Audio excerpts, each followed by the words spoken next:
இன்னைக்கு நம்ம egg Maggi பண்ணலாமா?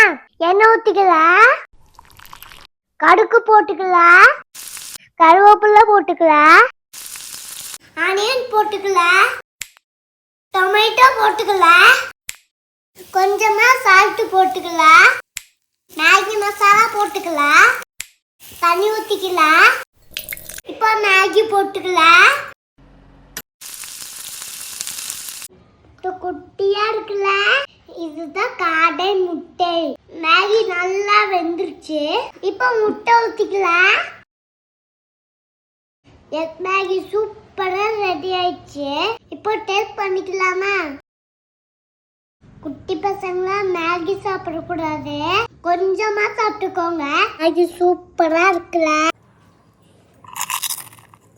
டேஸ்டி. நீங்க வாங்க சாப்பிடலாம்.